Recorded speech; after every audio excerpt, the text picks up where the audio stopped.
धन्यवाद. चंद्रपूर टीम सुंदरशा प्रकारचं पर्यावरण गीत सादर केलंय.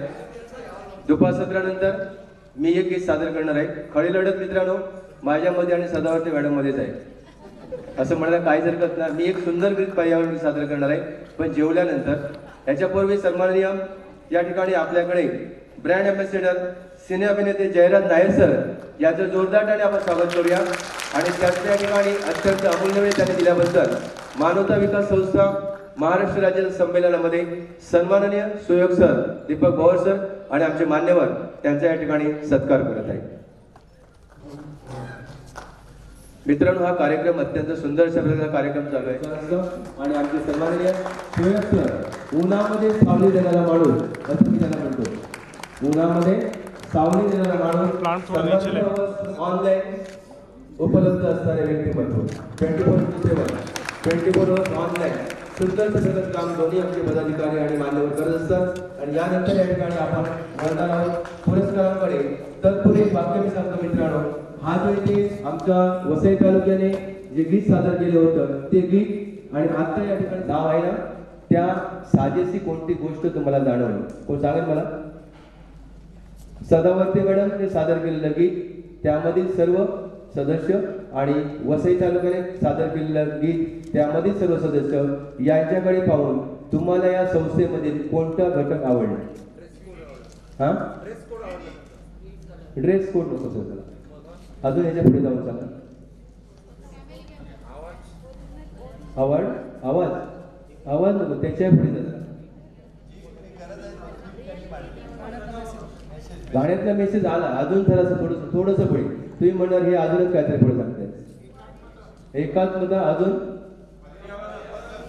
नाही त्याच्यापेक्षा पुढे मानवता, समानता, इक्विटी. आमच्याकडे ह्या संस्थेमध्ये मित्रांनो अध्यक्ष पुरुष पण असतो, अध्यक्ष महिला पण आहे. इक्विटी ज्याला म्हणतात समानता. प्रत्येक ठिकाणी समानता साधण्याचा प्रयत्न सन्माननीय सुयोग सर भाऊसाहेब यांनी साधलेला आहे. अध्यक्ष पालघर जिल्हा अध्यक्ष पुरुष, अध्यक्ष महिला, अध्यक्ष तालुक्याचा पुरुष, अध्यक्ष महिला. इथे पण आपण ते सादर करण्याचा प्रामाणिक प्रयत्न केला आणि म्हणून या ठिकाणी पुढील पुरस्कार प्रदान करण्यासाठी मी आमंत्रित करतो सन्माननीय रिजू मॅडम.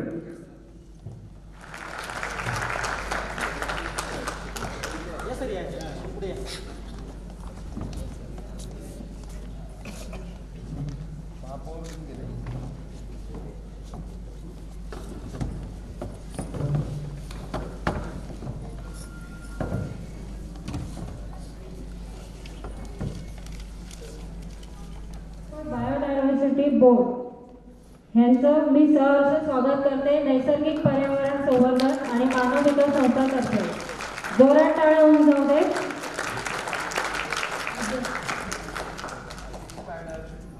ओके. अध्यक्ष बायोडायव्हर्सिटी बोर्ड जोरात टाळ्या.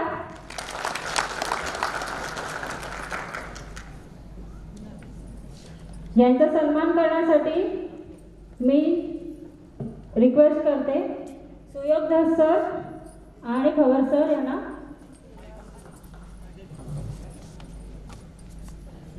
स्वागत करीत आहे.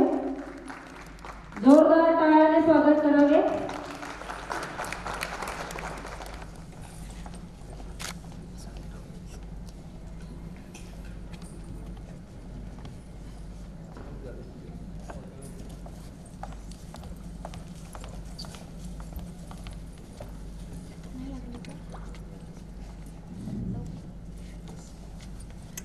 जोरदार टाळ्या.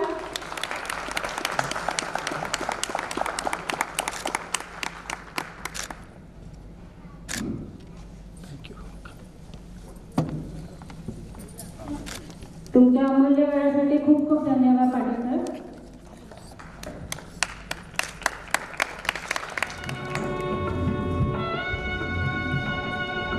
मित्रांनो आता आपण आपल्या संमेलनाच्या पुढच्या टप्प्यात चाललोय. आपल्या नैसर्गिक संवर्धन मानवता विकास संस्थेतर्फे आपण कॉन्टेस्ट आयोजित केली होती. पहिलं कॉन्टेस्ट आहे मेगा मेंबरशिप मॅडनेस ड्राईव्ह. याचे पुरस्कारांसाठी मी नाव घेते, त्यांनी स्टेजवर यावे. ज्योती अगाने मॅडम, त्यांना मिळत आहे अप्रिशिएशन सर्टिफिकेट, रिस्ट वॉच आणि ऑनर ट्रॉफी. त्यांना अवॉर्ड देण्यासाठी मी रिक्वेस्ट करते नाईकडे सर यांना, कृपया त्यांनी अवॉर्ड द्यावे.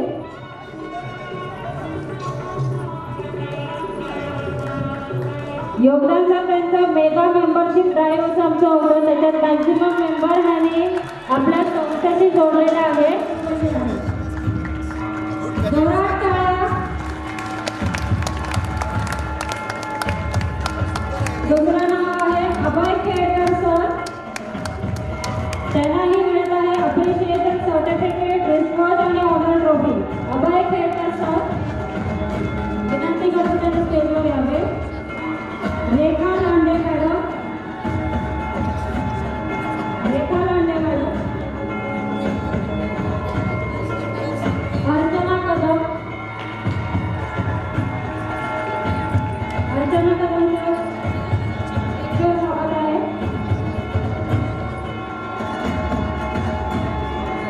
त्यांना पुरस्कृत करण्यासाठी मी आमंत्रित करते आपले ज्येष्ठ नेते नायक सर यांचं. जोरदार टाळ्या होऊन जावे.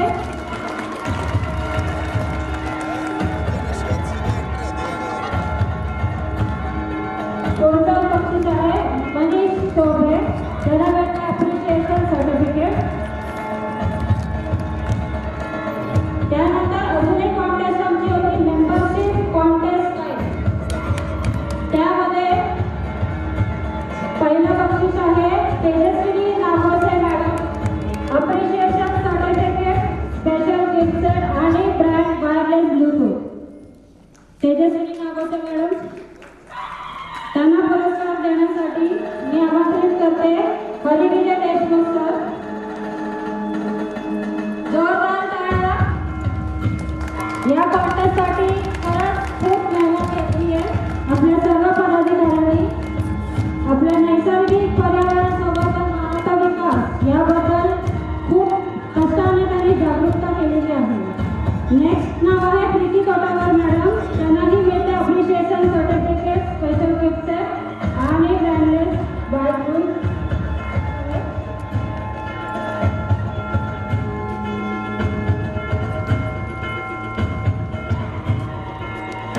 जोरदार टाळ्या मित्रांनो.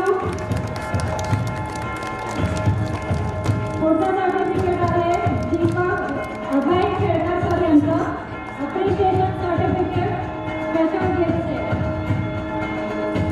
पुढचं तुमचं जे आहे अर्चना कदम मॅडम. जोरदार टाळ्या. यांना लागोपाठ दुसरा पुरस्कार मिळत आहे. जोरदार टाळ्या.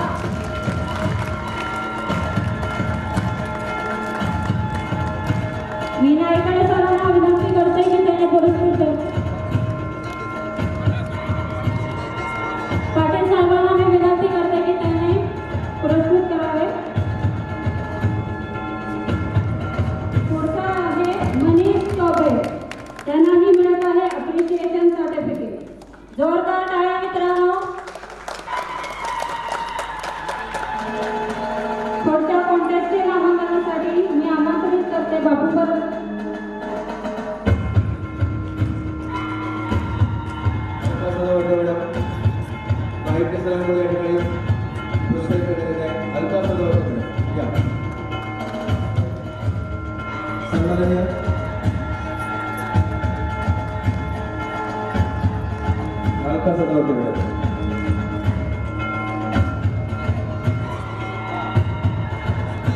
यानंतर प्रीती डोंगरवार,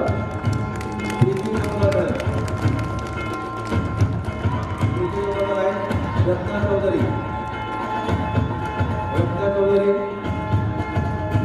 सन्मानित करणार आहे सन्माननीय हरिविजय देशमुख. रत्ना चौधरी मॅडम, रत्ना चौधरी हरिविजय देशमुख सर यांनी या ठिकाणी सन्मानित करायचे. विजेत्यांचे अभिनंदन, मान्यवरांचे आभार. त्यानंतर माधव पेरे सर, माधव पेरे महाराष्ट्र राज्याचे अध्यक्ष सन्माननीय माधव पेरे सर याला या ठिकाणी सर्टिफिकेट देत आहे. सन्माननीय राजेंद्र नागावडी सर.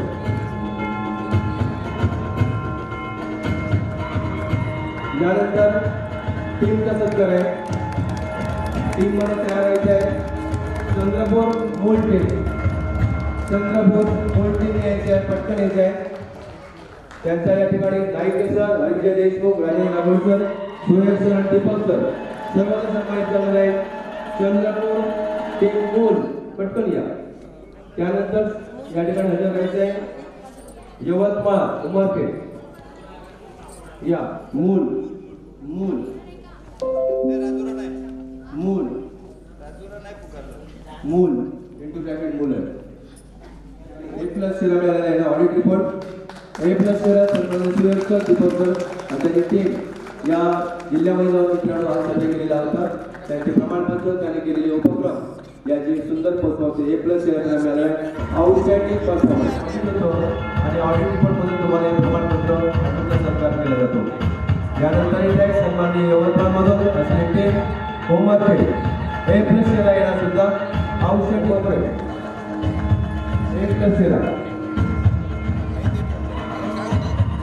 उमरखेड यवतमाळमधून Umarkhed outstanding performance A+ Shira. Audit report internal audit report याला सूचना दिलेली असते की अमुक महिन्यामध्ये की अमुक याच्यामध्ये आपण या ठिकाणी येऊन हा कार्यक्रम पाहणार आहोत. त्यांनी केलेली प्रपोज आहे हे संपूर्ण ऑडिट केले जातात. यानंतर येत आहे करंजा A+ NIT शिरा मिळालेला आहे. Very good.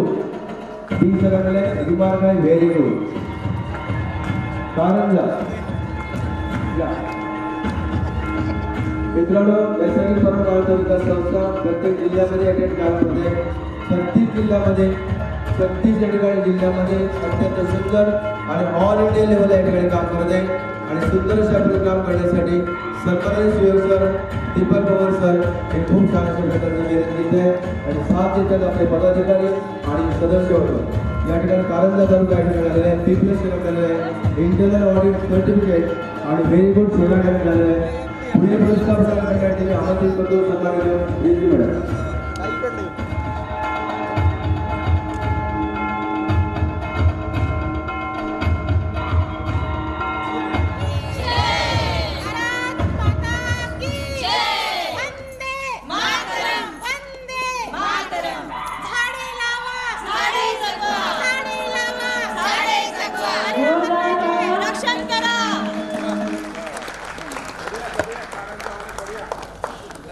अर्चना मॅडम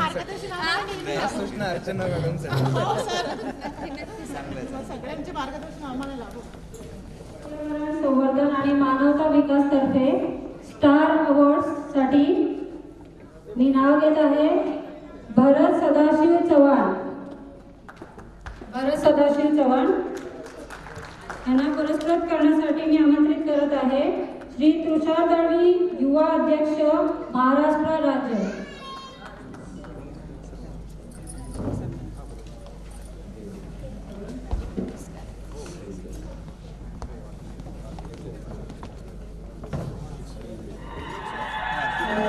मी नायर सरांना विनंती करते की त्यांनी यांना पुरस्कृत करावे.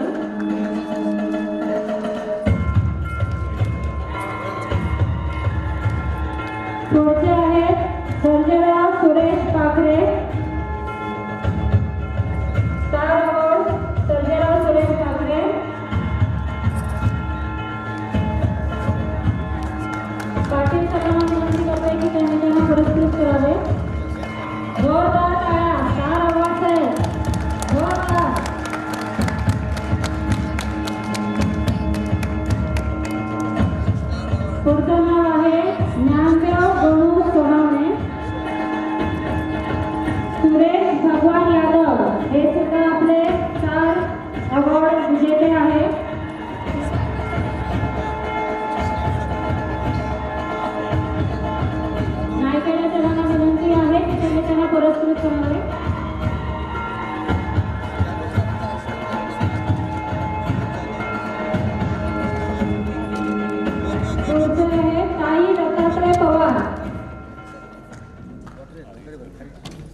खोत.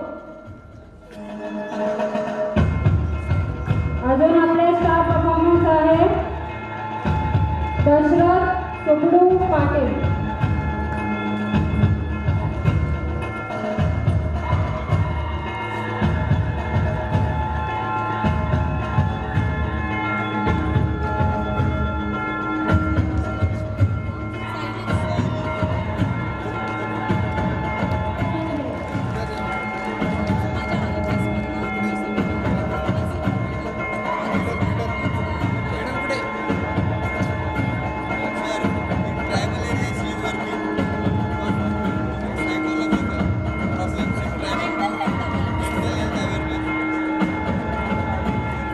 जोरदार टाळ्या.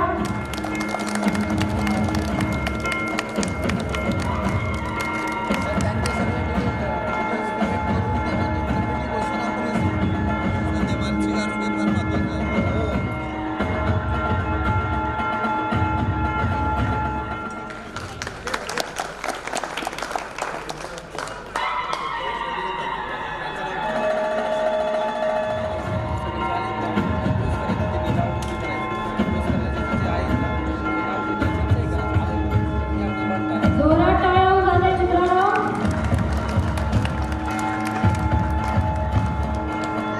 विशेष पुरस्कार आहे हे स्टार परफॉर्मन्स अवॉर्ड.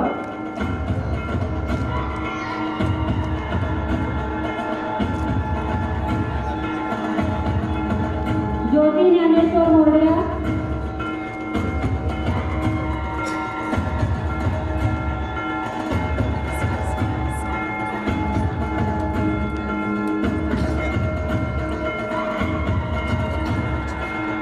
हे स्टार परफॉर्मर्स आहेत ज्यांनी खरोखर नैसर्गिक संवर्धन मानवतावादी संस्थेचे स्टार परफॉर्मिंग ऍक्टिव्हिटीज केलेल्या आहेत जागरूकता देते. जोरात टाळ्या वाजवा यांच्यासाठी.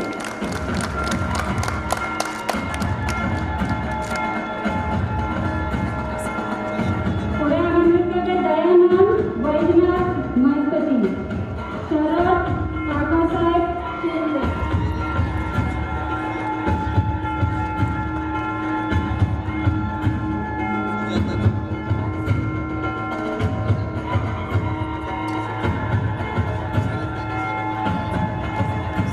जोरात टाळ्या वाजवा. जोरदार.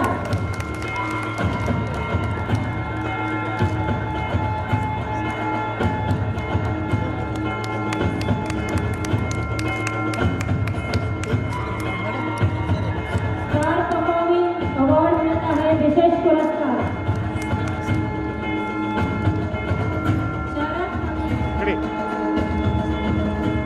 जोरात टाळ्या वाजवा मित्रांनो.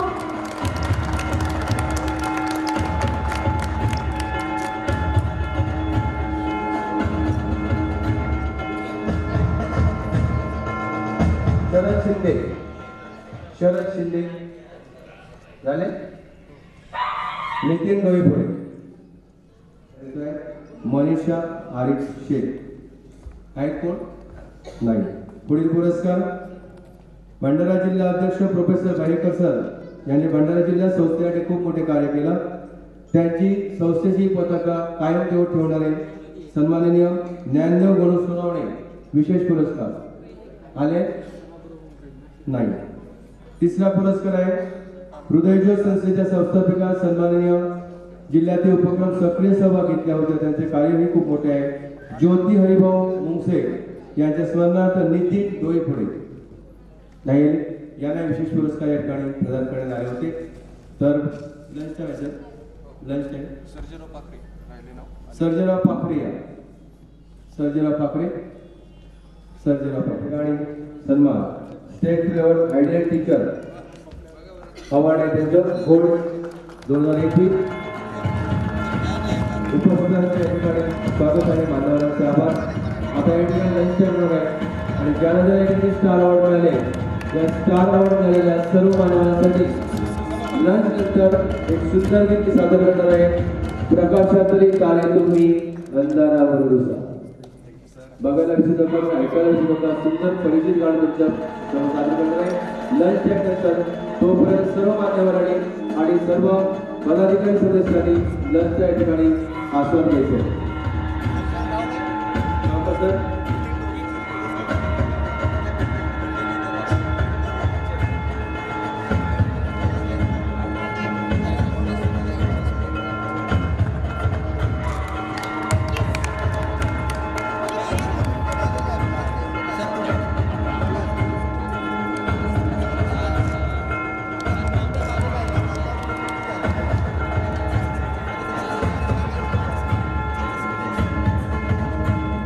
तुम्हाला विनंती आहे, सर्वांनी मान्यवरांनी बसून घ्या. एक या महिला आहेत वाशिम मधून, त्यांच्याकडे 2 मुली आहेत, वेदांती आणि आरोही. यांचं एक सुंदरशा प्रकारचं गीत या ठिकाणी सादर होणार आहे. डान्स आहे.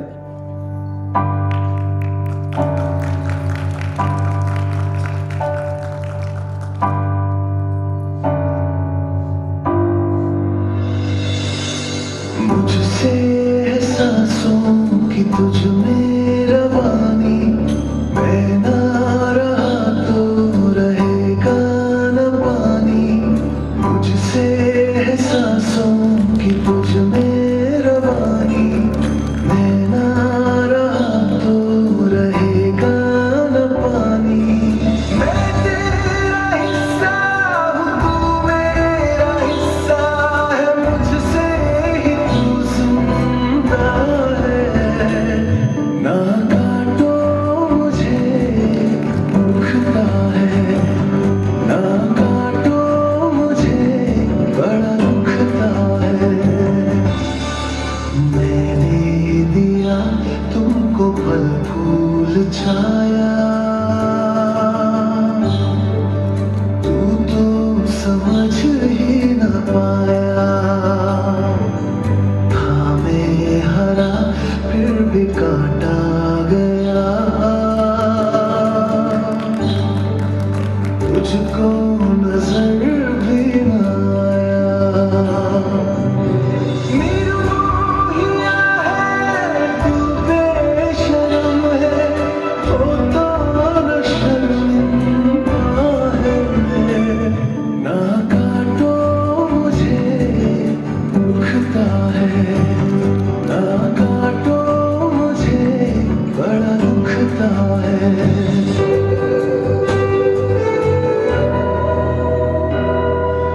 मुझको बचा ले रे दुनिया जहां,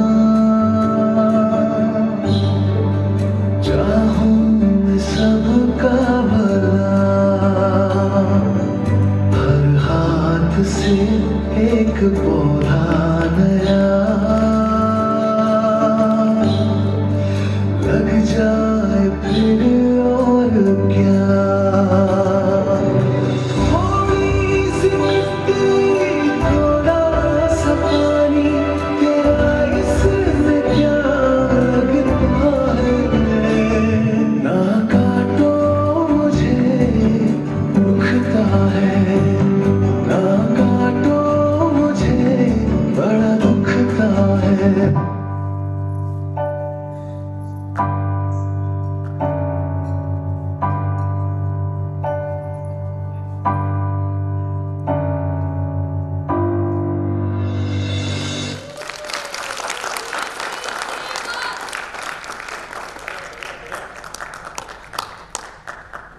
आपल्याकडे या ठिकाणी महाराष्ट्र राज्याच्या या ठिकाणी अध्यक्षा सन्माननीय प्रीती तोटार मॅडम यांचे पिताश्री वडील DYSP तोटार साहेब यांचे या ठिकाणी आगमन झालेले आहे. जोरदार टाळ्या स्वागत करूया आपण, त्यांना व्यासपीठावर आमंत्रित करायचे आहे. सन्माननीय तोटार साहेब या सर. यानंतर आमंत्रित करतो आपले या ठिकाणी ब्रँड अँबॅसेडर नायर सर यांना या ठिकाणी आपल्या कामासाठी काही विशिष्ट कामासाठी जाण्याचं आहे. त्यावेळी त्यांचे 2 शब्द सर्वांसाठी संबोधित करण्यासाठी मी आमंत्रित करतो सन्माननीय नायर सर. नमस्कार. या रंगमंचावर बसलेले सगळे प्रतिष्ठित मंडळी आणि माझ्या रसिक प्रेक्षक बंधू आणि भगिनी, मला काय भाषण करता येत नाही. भाषण करता आलं असतं तर मी नेता झालो असतो. येत नाही म्हणून अभिनेता झालो. त्याच्या आधीचं अधिवेशन आपलं अण्णा हजारे साहेबांच्या इथे झालं होतं राळेगण सिद्धीमध्ये. त्यानंतर 2 वर्षाच्या या कोरोनाच्या संकटामुळे आपण अधिवेशन घेऊ शकलो नाही. भयानक परिस्थिती होती. पहिला कोरोना तर असं होतं की ते म्हाताऱ्या माणसांच्या मागे लागतं असे म्हणायला लागले लोक. त्यामुळे आम्ही घराच्या बाहेरच पडत नव्हतो. घरात बसून बसून तब्येत नुसती दारासिंग सारखं झालं होतं, दाराच्या बाहेरच जात नव्हतं. म्हणाले कोरोना म्हाताऱ्या माणसांच्या मागे लागते. यायला या वयात करीना लागली असती तरी चाललं असतं. निदान इम्युनिटी पॉवर तरी वाढलं असतं. ठीक आहे, 2 वर्षाचा गॅप का असेना पण आपण पुन्हा सगळे एकत्र आलो. आजचा दिवस मला खूप खूप खूप बरं वाटलं तुम्हा सगळ्यांना बघून. सुयोगी दस साहेब, दीपकजी भवर साहेब, वाघ साहेब या सगळ्यांनी अतिशय चांगल्या प्रकारे हा कार्यक्रम इथं आयोजित केला आहे. मला थोडासा उशीर झाला. ट्रॅफिक इतका भयानक आहे, मी चालत आलो असतो तरी मी लवकर पोहोचलो असतो. पण असो, पण आलो इथे हे सगळ्यात महत्त्वाचं आहे माझ्या दृष्टीने, कारण मला हे सगळं बघायला मिळालं. मी दस साहेबांच्या तोंडून ऐकलं की ते सर्टिफिकेट देतात, ते उगाच देत नाही, ते ऑडिट करतात.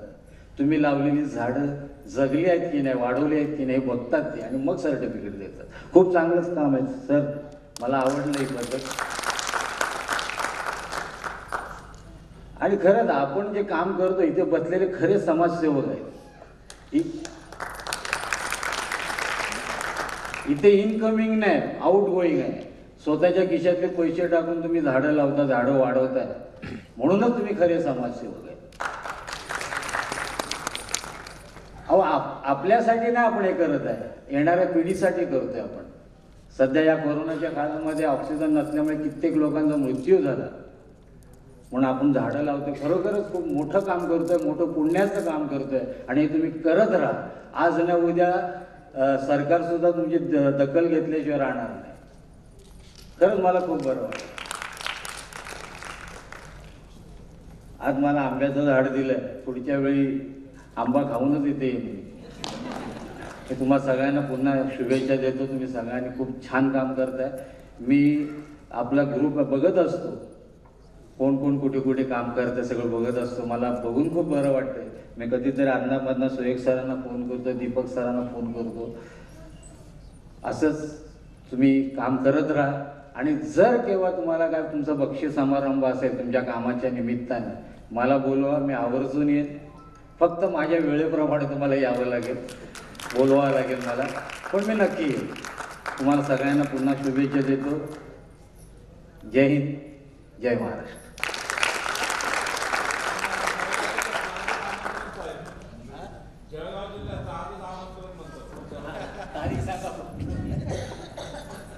सरांनी सुंदर अशा मिश्किल भाषेमध्ये तुम्हाला या ठिकाणी मार्गदर्शन केलं. हसत खेळत मित्रांनो, त्यांनी एक सांगितलं की ह्युमॅनिटी पॉवर वाढवायची असेल तर एकमेकांची विचारपूस केली पाहिजे.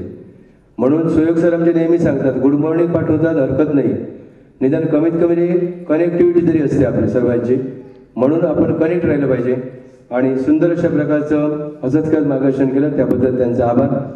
या ठिकाणी विमुक्त भोगटे बेदार समाज एक प्रवाह संघर्षाचा हे पुस्तक याचं प्रकाशन झालेलं आहे. यांचं या ठिकाणी प्रकाशन लेखनाचं काम केलं आहे सन्माननीय आपल्या डॉक्टर प्रीती मॅडम यांनी. आणि हे समाज परिवर्तनाचं, समाजामध्ये कशा प्रकारचं बदल होतो या समाजाचा, बेलदार समाजाचा, याचं या ठिकाणी माहिती दिली होती. मान्यवरांच्या हस्ते या ठिकाणी याचं उद्घाटन झालेलं आहे. आणि सर्वांना या ठिकाणी थोडी पुस्तकं आमंत्रित करतो. सन्माननीय आपल्या कार्यक्रमाचे जे अध्यक्ष होते नाईकडे सर यांना विनंती करतो की त्यांनी आपला अमूल्य वेळ दिला तर 2 शब्द त्यांनी आम्हाला संबोधित करायचं आहे. सन्माननीय नाईकडे सर.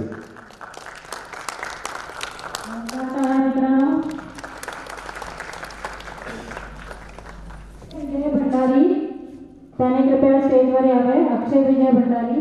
आपल्या सर्वांसाठी एकदम जोरदार टाळ्या वाजवून मग सांगतो मी कशासाठी.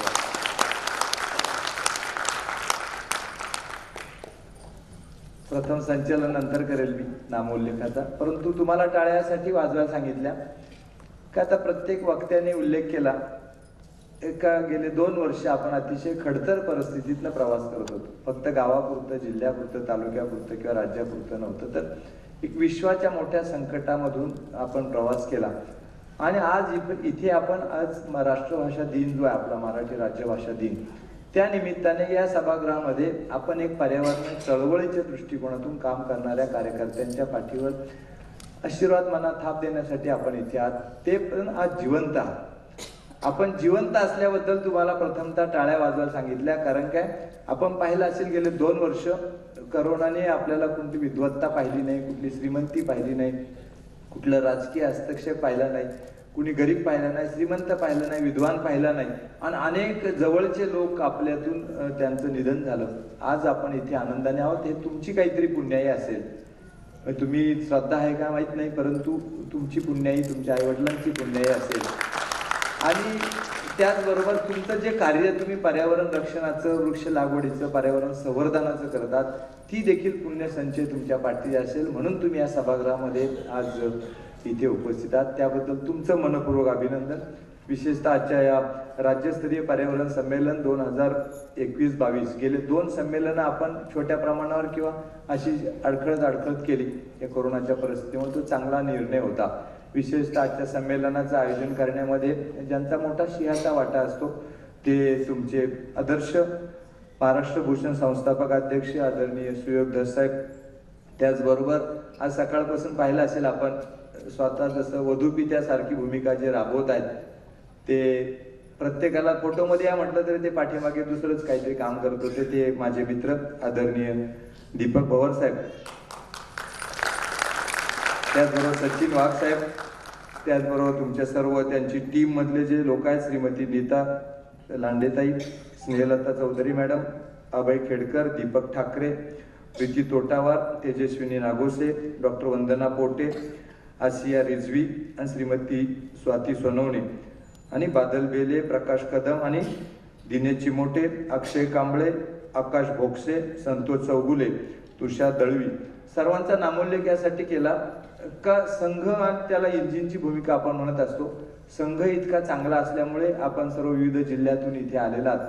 सकाळी ज्यांचा उल्लेख केला मला फार बरं वाटलं का राजुऱ्याच्या मॅडम, त्यांचं नाव त्यांनी सांगितलं मगाशी का त्या सकाळी 6 वाजता इथे उपस्थित होत्या, सदावर्ते मॅडम, आणि इतके सुंदर त्यांनी वृक्षगीत गायलं, प्लस त्याचबरोबर त्यांनी जे वृक्षाचं स्तोत्र गायलं, आणि त्यांच्या सर्व टीमने, म्हणजे विचार करा, राजुरा मूल म्हणजे एकदम दुर्गम भागातून किंवा राज्याच्या एका पूर्वेकडील भागातून ते इथे आले सकाळी. त्याचबरोबर तुमच्या संमेलनात सहभागी झाले, आणि त्याचबरोबर जिल्ह्यातून आलेले जे प्रतिनिधी आहेत त्यांचं प्रथमतः मी स्वागत करतो. काय होते, बऱ्याच वेळा आपण म्हणत असतो का जीवनामध्ये आपल्या हातून कोणतं कार्य घडावे आपण ठरवत नसतो, डेस्टिनी ठरवत असते. जसं आपण म्हणतो का जीवनामध्ये आपण आपला पती निवडू शकतो किंवा आम्ही आमची पत्नी निवडू शकतो, परंतु आई निवडण्याचं जे काम आहे किंवा जो अधिकार आहे तो भगवंताने स्वतःकडे ठेवलेला असतो. तुम्हाला ही माझी आई असं आपण कधी म्हणू शकत नाही. तो अधिकार भगवंताचा असतो. कोणत्या भूमीत जन्म घ्यावा, कोणत्या मातेच्या पोटी जन्म घ्यावा हे भगवंत ठरवत असतो. तद्वत तुमच्या हातून कोणतं कार्य घडावं हे सुद्धा एक डेस्टिनी तुम्हाला तिकडे ड्रॅग करत असते. सर्वात उत्कृष्ट कार्य आता कोरोनामध्ये आपण पाहिलं असेल, पुण्यामध्ये असल्यामुळे त्याची तीव्रता मला जास्त जाणवली. कारण काय, खेडेगावातनं जे पेशंट यायचे ते म्हणायचे का सर आम्हाला नॉन AC बेड असलं तर चालेल. 5 स्टार 3 स्टार जे हॉस्पिटलचं रेटिंग आहे पुण्यातील रुबी जहांगीर वगैरे, दीनानाथ मंगेशकर वगैरे, या हॉस्पिटलमध्ये बेड नाही मिळाला तरी चालेल, परंतु एक कृपा करून ज्याला ऑक्सिजनची सुविधा आहे ऑक्सिजनचा बेड आम्हाला द्या. ऑक्सिजनचा बेड असेल, रेमडिसिविर असेल, मग मास्क असेल, अशा प्रत्येक वेगवेगळ्या प्रकारचे जे अवघड शब्द जे होते ते आमचे ग्रामीण भागातील सर्व जे पेशंट्स होते ते उच्चारू लागले. कशासाठी, तर प्रत्येकाला एक जगण्याची धडपण होती का मृत्यू जे आहे मला यायला नाही पाहिजे आणि मला जगायचं आहे. मग मला सांगा, जसं आपण 9 महिने 9 दिवस आईच्या उदरामध्ये राहिल्यानंतर ज्यावेळेस आपलं आफ्टर डिलिव्हरी ज्यावेळेस आपण या भूतलावरती आपला जन्म होतो, ज्यावेळेस हॉस्पिटलमध्ये ॲडमिट केलं असतं आपल्या आईला, आणि ज्यावेळेस आपलं ती बाळंतपणाची स्टेज येते, त्यावेळेस मग बाळंतपण झाल्यानंतर आपल्याला छोटासा चिमटा काढला जातो किंवा रडायला लावलं जातं. आणि रडायला लावल्यानंतर आपण त्या क्षणाला एक मोठा असा श्वास घेतो आणि त्याचबरोबर एका मित्राची आपल्याबरोबर ओळख होत असते. त्या पहिल्या श्वासाबरोबर एका मित्राची ओळख होते आणि या भूतलावरती मग तुम्ही वेगळ्या भूमिका राबवता. मग मुलगा होता, मुलगी होता, भाचा होता, काय जे वेगळ्या भूमिका राबवता, मोठे होता, वृद्धापकाळाकडे जाता आणि नंतर शेवटचा ज्यावेळेस श्वास तुम्ही या भूतलावरचा घेत असता, तो शेवटचा श्वास घेताना शेवटचा तुमचा मित्र तुम्हाला बाय बाय करत असतो. त्यावेळेस तुमचा मित्र जो आहे तो तुमच्या अखेरच्या श्वासापर्यंत तुमच्या बरोबर असतो. त्यावेळेस तुमचे आई वडील, तुमची पती पत्नी, तुमची मुलं नातवंड सर्व दूर गेलेले असतात. तो शेवटचा जो मित्र तुम्हाला बाय करत असतो तो कोणता मित्र असतो? तो असतो ऑक्सिजन असतो. मला सांगा, जीवनाच्या पहिल्या श्वासापासून तर जीवनाच्या अखेरच्या श्वासापर्यंत एकच आपल्याला शेवटपर्यंत साथ देत असतो, तो म्हणजे ऑक्सिजन. आणि ऑक्सिजन निर्माण करण्याच्या फॅक्टरीचे तुम्ही मालक आहात का ती निर्माण करण्याचं काम तुम्ही करत आहात? मला वाटतं की पद्मश्री पुरस्कार, पद्मभूषण पुरस्कार, आज जे पुरस्कार दिले याच्यापेक्षा फार मोठा पुरस्कार तुम्हाला देण्यात आलेला आहे. काय होतंय, बऱ्याच वेळा कोणतं कार्य करावं, जसं आपण म्हणतो का ज्ञानदान केल्यानंतर जसं श्रेष्ठ दान आहे, परंतु मी तर म्हणेल का अन्नदान केलं तर जसं संपुष्टात येतं दुसऱ्या दिवशी त्याला भूक लागते. तुम्ही एखाद्याला आर्थिक मदत केली तर त्याला दुसऱ्या दिवशी त्याला याचना होता, तुमच्या समोर तो हात उभा करतो. परंतु हे जे काम तुम्ही करत आहात, वृक्ष लागवडीचं, पर्यावरण रक्षणाचं किंवा संवर्धनाचं, हे काम हे फक्त ह्या पिढीपुरतंच नाही. भारतीय संस्कृती आपल्याला शिकवत असते का आपल्या जीवनामध्ये आईवडिलांचा सांभाळ करावा, त्यांच्या प्रति नतमस्तक व्हावं, त्यांचे आशीर्वाद घ्यावेत. पण भारतीय संस्कृती जी आहे फक्त इथेच थांबत नाही, तर आपली संस्कृती आपल्याला सांगते का त्याच्या मृत्यूनंतर आपण मग त्यांची दशक्रिया विधी असेल, अंत्यसंस्कार असेल, पिंडदानाचा कार्यक्रम असेल, हे करावेत आपण सांगत असतो. की आपली संस्कृती आपल्याला सांगते. कशासाठी सांगते?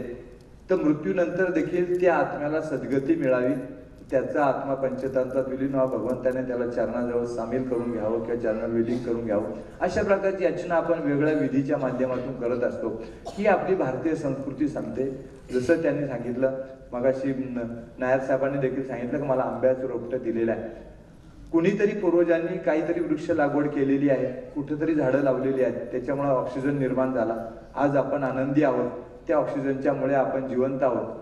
मग आपण जे आहे ना, हे ऋण जे आहे, तुम्ही जर राज्यघटना पाहिली असेल का कोणतं राज्य जे चालतं, ते राज्य कसं चालतं, कल्याणकारी राज्याची कल्पना चालत असताना लोकांचं कल्याण कशात आहे, त्याच्यासाठी घटनेमध्ये असे काहीतरी डायरेक्टिव्ह प्रिन्सिपल किंवा आद्य कर्तव्य दिलेले आहेत, ड्युटीज दिलेल्या आहेत आणि त्याच्याबरोबर तुम्हाला अधिकार देखील दिलेले आहेत. हे दिलेलं असताना त्याच्यामध्ये घटनेने घालून दिलेल्या तत्वानुसार मग तो मुख्यमंत्री असेल, पंतप्रधान असेल, राष्ट्रपती असेल किंवा मग तो ज्या ज्या पदावर आमच्यासारखे पदाधिकारी असतील किंवा शासकीय अधिकारी असतील, ते कार्य करत असतात. त्या घटनेच्या बाहेर आपल्याला चाकोरीच्या बाहेर जाऊन काम करता येत नाही. घटनेने तुम्ही जर पाहिलं असेल 48 आणि 51 कलम, मी तर दस साहेबांनी विनंती करेल का तुम्ही ते 51 आणि 48 कलम आहे ना, त्याचा आग्रहक्रमाने तुमच्या कुठेतरी परिपत्रकात म्हणा, जिथे जिथे तुम्हाला जे काही छापायचं असेल त्या छापण्याच्या किंवा याच्यात, जसं आपण आता त्यांनी स्तोत्र म्हणतो सदावर्ती ताईंनी, तसं तुम्ही त्या 2 कलमांचा उपयोग आठवणीने करा. कारण ते आपल्याला देशासाठी घालून दिलेली तत्व आहेत आणि त्या डायरेक्शनने आपल्याला प्रवास करायचा आहे. ते 48 आणि 51 कलम असं सांगतं का ज्या भूतलावरती जो नैसर्गिक ठेवा आहे, मग त्यात वन्यजीव असेल, वृक्ष असतील, पाणी असेल, वेली असेल, हा जो नैसर्गिक ठेवा आहे, या ठेव्याचा तुम्ही उपभोग घ्यायचा, तुम्ही आनंदी राहायचं आणि आनंदी राहत असताना ह्या ठेव्यामध्ये थोडी वाढ करायची आणि पुढल्या पिढीसाठी तो हस्तांतरित करायचा. अशा प्रकारचं तो त्याच्यामध्ये आपल्याला घटनेने दिलेली 2 तत्व आहेत. मग मला सांगा, ही तत्व आपल्याला घटनेने दिलेले त्यांचं तंतोतंत तुम्ही पालन करत आहात. त्यामुळे मी नेहमी म्हणत असतो का तुम्ही जे कार्य करत आहात, का तुम्ही राष्ट्रपती भवन, आपण टीव्हीला पाहत असतो का राष्ट्रपती भवनमध्ये पुरस्कार देताना आपण पाहतो व राष्ट्रपतींच्या हस्ते त्यांना उल्लेखनीय कामगिरी केल्याबद्दल पुरस्कार. भले हे लांडगे सभागृह जे आहे हे राष्ट्रपती भवन नसेल, आमचं राजभवन नसेल, पण मी तुम्हाला सांगतो स्वातंत्र्यानंतरच्या देशभक्तीच्या ज्या व्याख्या आहेत त्या राष्ट्रभक्तीच्या व्याख्या बदललेल्या आहेत. आपण भूगोलामध्ये 4थीच्या 5वीच्या 6वीच्या 7वीच्या पुस्तकामध्ये पाहिलं असेल, अन्न वस्त्र निवारा या मानवाच्या पायाभूत गरजा आहेत असं आपण शिकवलं, गुरुजींना शिकवलं, आपण पाठांतर केलं. परंतु आता बदलत्या काळामध्ये आपल्याला अन्नाची सोय झालेली आहे, वस्त्राची सोय होत राहते आणि निवाऱ्याची सोय ऑटोमॅटिक प्रत्येकजण उपजतात. पक्षी सुद्धा घरचे जसं बांधतात तसं आपण निवाऱ्याची सोय कुठेतरी होत असते. नाहीतर भाड्याचं घर मिळते. परंतु आताच्या सध्याच्या बदलत्या काळामध्ये 2 गरजा अतिशय प्रकर्षाने जाणवतात. त्या म्हणजे आपल्याला शुद्ध पाणी आणि शुद्ध हवा मिळणं फार दुरापास्त झालेलं आहे. म्हणजे कदाचित आता मूलला राहणाऱ्या, राजूराला किंवा यवतमाळला राहणाऱ्या नागरिकांना किंवा मित्रांना ते जाणवणार नाही. पण पाहिलं असेल तुम्ही राष्ट्रीय पातळीवर बातम्या ज्यावेळेस आपण वाचतो, ऐकतो का दिल्लीमध्ये ट्रॅफिक स्टँडशील झालं. क्रिकेटच्या मॅचेस पोस्टपोन करायला, फुटबॉलच्या मॅचेस पोस्टपोन करायला. आमचे राज्य मंत्रिमंडळाचे सदस्य, आप गव्हर्नमेंटचे सदस्य घरातनं निघाले, ते मंत्रिमंडळाच्या कॅबिनेट मिटिंगला जाऊ शकले नाही. सुप्रीम कोर्ट जजेस घरातनं निघाले, सुप्रीम कोर्टपर्यंत जाऊ शकले नाही. अनेक मंत्री ते रस्त्यावरती अडकले गेले का तर डस्ट पार्टिकल इतके होते का तिथे ट्रॅफिकची स्टँडस्टिल झाली. मग मला सांगा, जर वाहतूकच होत नसेल, अशा प्रकारचं जर दिल्ली राजधानीचं ठिकाण जर काबूत ठेवलं असेल, कुणी काबूत ठेवलं असेल, जसं आपण कोरोनाने आपल्याला काबूत ठेवलं होतं 2 वर्ष, मुस्कं बांधण्याची वेळ आपल्याला दिली होती. मुस्कं का बांधतो आपण? जनावराला मुस्कं बांधतो ना. जनावराला पाहिलं असेल तुम्ही, ग्रामीण भागातील तुम्हाला वातावरण माहिती असेल का, एखादं जर नाठाळ जनावर असेल आणि ते जात असेल तर इकडे तिकडे सीधा प्रवास करत नाही, ते सरळ मार्गाने प्रवास करत नाही. चांगल्या गोष्टींना ते डॅमेज करतं किंवा त्याच्यावरती ते खात राहतं. म्हणून त्याला आपण काय करतो, शेतकरी त्याला असं मांस बांधतात, मुस्कं बांधतात. आज भगवंताने आपल्याला किंवा नेचरने आपल्याला मुस्कं बांधण्याची 2 वर्ष आदेश दिले होते का. मानव समाज जो आहे बऱ्यापैकी वाह्यात झालेला आहे आणि त्यांना बोलतो पण जास्त, त्याचबरोबर कृती पण जास्त करतो. तर त्याला त्याच्या वाचेवरती आणि त्याच्यावरती अंकुश ठेवण्यासाठी प्रतिकात्मक म्हणून आपण मास्क लावला होता. अशा प्रकारचा अलिखित संदेश आपण घ्यायला काय हरकत नाही. गेल्या 2 वर्षात पाहिलं असेल आपण, अनेक प्रकारची वादळ आले, गारपीट झाले, अतिवृष्टी झाली, अति उन्हाळा. हे का बदललं तर त्याला आपण फार मोठमोठे व्याख्या आपण करत नाही. आता पॅरिस करार झाला का, आता पाठीमागे करार झाला, मग ते तुमचं क्लायमेट चेंज, ग्लोबल वॉर्मिंग वगैरे शब्द फार मोठमोठे आहेत. साधी सिंपल गोष्ट आहे का आपल्याला शुद्ध पाणी आणि शुद्ध हवा मिळणं दुरापास्त झालेलं आहे.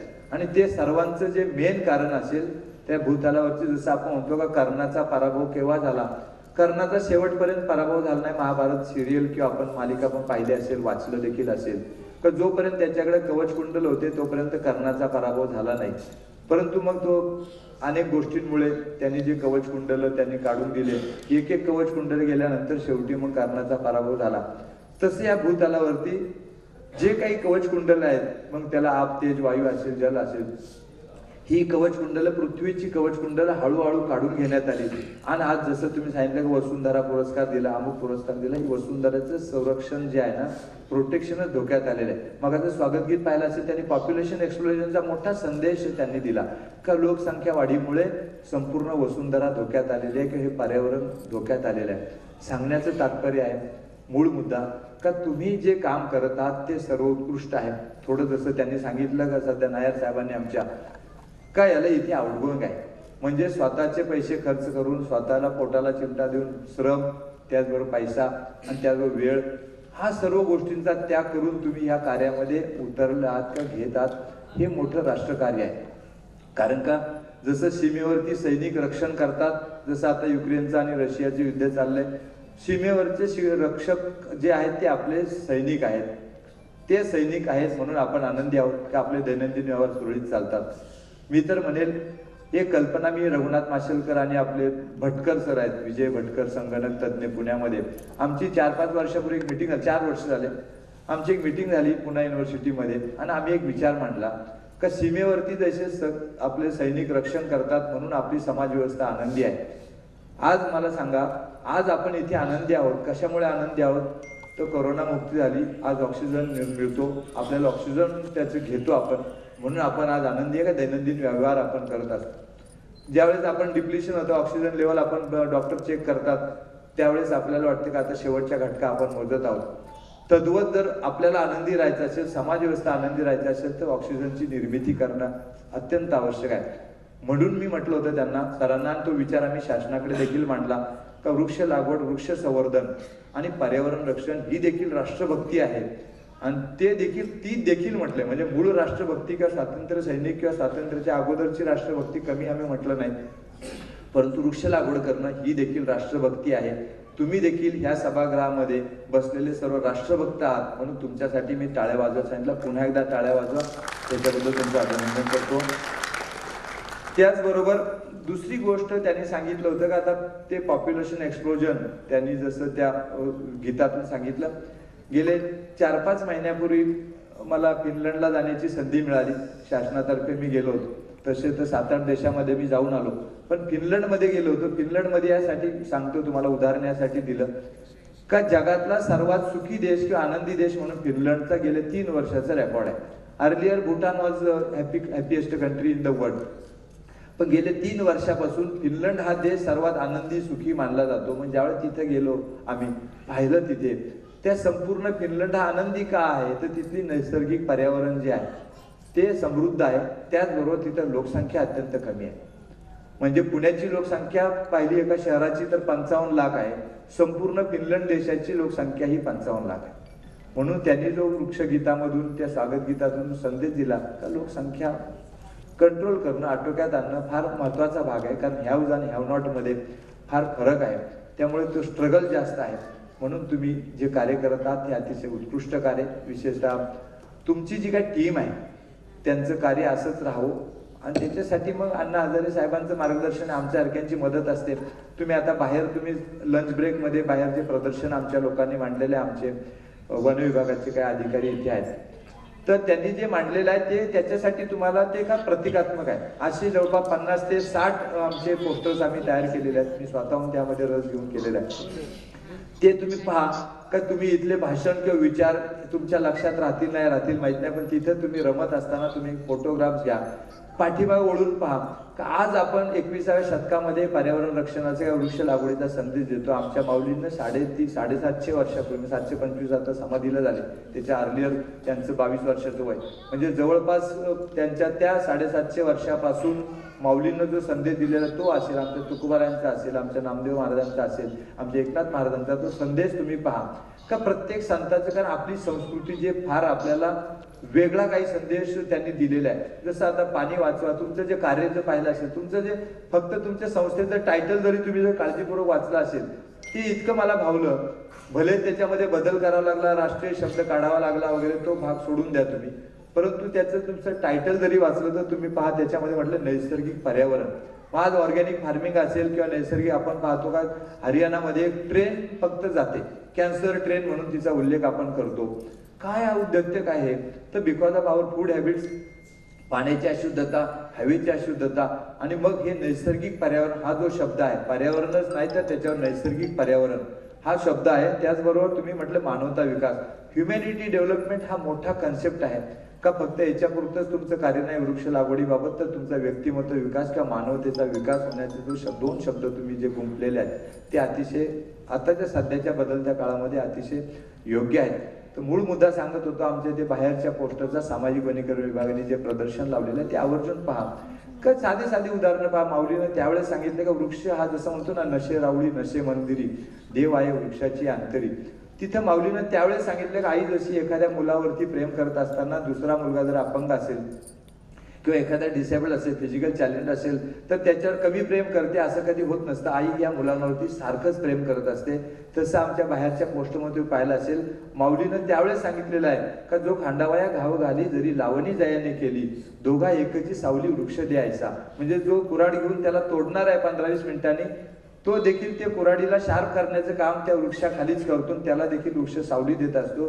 जसं तुमच्यासारख्या अनेक लोकांनी, जसं त्यांनी सांगितलं, दसाहेबांनी ऑडिट केलं जातं, तुमच्यासारख्या मंडळींनी ज्याला पाणी घातलं, संवर्धनाची जबाबदारी घेतली, जिवंत असलेली टक्केवारी तुम्ही मोजता, असं ज्यांनी काम केलेलं आहे, ते वृक्ष जगवण्यामध्ये ज्यांनी प्रयत्न केलेला आहे, त्याला देखील वृक्ष सावली देतो. मी दोघांना समान न्याय देतो. एकनाथ महाराजांचं वचन तुम्ही पाहिलं असेल बाहेर, त्यांनी म्हटलंय का अतिथी आली या वृक्षापाशी, वंचनर तू न करी तयासी, पत्र पुष्प फळ छाया त्वचा काष्टती देस असे. म्हणजे वृक्षाकडे जर तुम्ही अतिथी म्हणून गेलात तर तो वृक्ष जो आहे पूर्णपणे तुम्हाला सर्वस्वाचा त्याग करतो, मग त्यामध्ये तुम्हाला सावली देतो. त्वचा म्हणजे त्याची सालीचा सुद्धा औषधी उपयोग होतो, मुळाचा उपयोग होतो, अनेक गोष्टीचा, पत्र पुष्प फूल सर्व गोष्टी तो वृक्ष तुम्हाला देत असतो. अशा प्रकारचा अतिथी म्हणजे कोण, अतिथी म्हणून गेलात तर वृक्ष तुम्हाला त्यागी वृक्ष म्हणून आपण वृक्षाकडे पाहत असतो. जसं पाण्याचा प्रश्न, पाणी वाचवा तुम्ही, जो हा संदेश तुमचं कार्य जे चालू आहे, पाणी म्हणतो आपण, जसं आपल्या 2 नॉस्ट्रील असेल, तुम्ही नामदेव बाबाचा कार्यक्रम टीव्हीला पाहत असाल, आपण जर 2 नाकपुड्या दाबून ठेवल्या आपल्या, तर आपण किती वेळ जिवंत राहू? 1 मिनिट, जास्तीत जास्त 2 मिनिटं, किंवा कपालभाती करणं आमचे काही साधक जे आहेत जास्त वेळ जिवंत राहतील. परंतु आपण 2 मिनिटापेक्षा 3 मिनिटापेक्षा नॉस्ट्रील बंद केल्या, तोंड बंद केलं तर जिवंत राहू शकत नाही.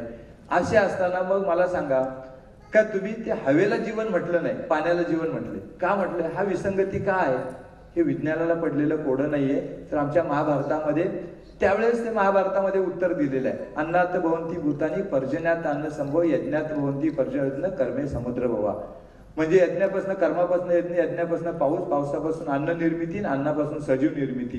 म्हणजे सजीव पिढी जी आहे, मग ते वनस्पती असेल, प्राणी असतील, मनुष्य जीवन असेल, ही सजीव पिढी ही जर जिवंत ठेवायची असेल किंवा एका पिढीपासून पुढल्या पिढीकडे चालू ठेवायची असेल तर हवेपेक्षा पाण्याची गरज असते. म्हणून पाणी हे जीवन आहे. तुमच्या संस्थेचं पाणी वाचण्याबाबतचे किंवा जलसंधारणाचं जे काम आहे ते देखील वाखाणण्यासारखं आहे, बोलण्यासारखं खूप आहे. मला तर काय मला असं गव्हर्नमेंट पगार देते, परंतु तुम्हाला कुठल्या प्रकारचा पगार नसताना, कुठल्या प्रकारचं योगदान नसताना किंवा मानधन नसताना तुम्ही या क्षेत्रात कार्य करतात, हे आमच्यापेक्षा तुमचं कार्य फार श्रेष्ठ आहे. आणि सर्वात शेवटचा फक्त विचार मी सांगेल तुम्हाला, काय जसं म्हणतो का महाभारतात युद्ध झालं आणि जेव्हा कौरव आणि पांडवांचं युद्ध झालं आणि कौरव डिफीट झाले आणि जेव्हा पांडव सत्ताधारी झाले, हे पांडव जेव्हा भगवान श्रीकृष्णाकडे गेले आणि भगवान श्रीकृष्णाला म्हटले, हे श्रीकृष्णा, का तू वेळोवेळी आमच्या पाठीशी उभा राहिला, आम्हाला मार्गदर्शन केलं, आमचं संकट निवारण केलं आणि कुरुक्षेत्रासारखं, हस्तिनापूरसारखं राज्य आम्हाला मिळवून दिलं, तुझं खूप मोठं उपकार आमच्यावर आहे. ह्या उपकारातून, ह्या ऋणातून उतराय होण्यासाठी आम्ही तुझ्यासाठी काय करावं? अशी ज्यावेळेस आमचे मग युधिष्ठिर असेल, नकुल असेल, सहदेव असेल, भीम असेल, अर्जुन असेल, यांनी ज्यावेळेस याचना आमच्या त्या भगवंताला केली, त्या करत्या सृष्टीच्या रथचालकाने काय उत्तर दिलं असेल पांडवांना? ते उत्तर, तो श्लोक असा आहे का, नत्वम कामे राज्यम न स्वर्गम पुनर्भवनम कामे दुःख तप्तानम प्राणिनाम आर्तिनाशनम. हे अर्जुना, का या पांडवांनो, मला पृथ्वीवरलं राज्य नको, स्वर्गातलं सुख नको, पुनर्जन्म तर नकोच नको, पण दुःखी आहेत, जे पीडित आहेत, जे अनाथ आहेत किंवा जे समाजामध्ये ज्याला जास्तीत जास्त गरज आहे ते कार्य करण्याची संधी मला दे. विशेषतः तुम्ही जे कार्य करत आहात, तुम्ही एक भगवंताचे एक आशीर्वाद म्हणून का त्यांनी दिलेला संदेश तुम्ही पालन करत आहात. तुमच्या कार्याला माझ्या मनापासून सदिच्छा देतो. विशेषतः व्यासपीठावरील नामोल्लोक राहिला, कारण काय सिने अभिनेता आल्यानंतर मी म्हटलं आपण निघून जावं काय नाही, कारण काय शेवटी कसं होतं, मगाशी महापौर आल्या, महापौर फार व्यस्त होत्या, त्यामुळे त्या हजेरी लावल्या, त्यांनी सदिच्छा दिल्या, त्या निघून गेल्या आपल्या माई. त्याचबरोबर मग आता जयराज सर आले, मला वाटलं का आता अभिनेते आले ते पण निघून जातील, पण शेवटपर्यंत आपल्याला थांबावंच लागेल, कारण आपल्याला ऑक्सिजन पाहिजे. भूतलावर असं एकही माणूस नाही का त्याला ऑक्सिजन नको आहे असा म्हणणारा माणूस सध्या तरी कुठलाच मिळणार नाही. प्रत्येकाला ऑक्सिजन पाहिजे, तुम्हाला आम्हा सर्वांना ऑक्सिजन पाहिजे. शेवटी मगाशी थोडा उशीर झाला, पाटील साहेब इथे तुम्हाला भेटलेले आहेत. पाटील साहेब दुपारच्या लंच ब्रेकच्या सत्रानंतर देखील थांबणार आहेत, कारण मला थोडी दुसरी एक मीटिंग आहे. आमचे सुप्रीम कोर्टचे काही जजेस माझ्या कार्यालयात आलेले आहेत, आमची एक छोटीशी मीटिंग आहे तिथे, तर त्यांच्याबरोबर मला जायचं आहे. पण पाटील साहेबांची ओळख करून तुम्हाला देतो का, पाटील साहेब हे डॉक्टर एस पाटील जे आहेत, सध्या जैवविविधता जे मंडळ आहे राज्याचं, संपूर्ण राज्याचं, त्याचे ते चेअरमन आहेत. आणि त्याचबरोबर आमचे प्रधान मुख्य वन संरक्षक म्हणून ते निवृत्त झाले, शासनाने गौरव म्हणून त्यांना पुन्हा बायोडायव्हर्सिटी बोर्डचं चेअरमन केलेलं आहे. हा सन्मान नाही, तर त्यांनी नंदुरबार वगैरे ह्या भागात काम करून, त्या आदिवासींच्या तिथला अभ्यास करून त्यांनी औषधी वनस्पतीवर मोठं संशोधन केलं, त्याचबरोबर पुस्तक देखील लिहिलेलं आहे. अशा प्रकारच्या आजच्या कार्यक्रमाला तुम्हाला अध्यक्ष देखील मिळालेले आहेत, तुमचं भाग्य आहे. विशेषतः दस साहेब सर्वांचं तुमचं अभिनंदन करतो. मला तुम्ही बोलवलं, विशेषतः सन्मान केला, त्याबद्दल ऋण व्यक्त करतो. तुमच्या कार्यासाठी मनापासून सध्या एन्जॉय.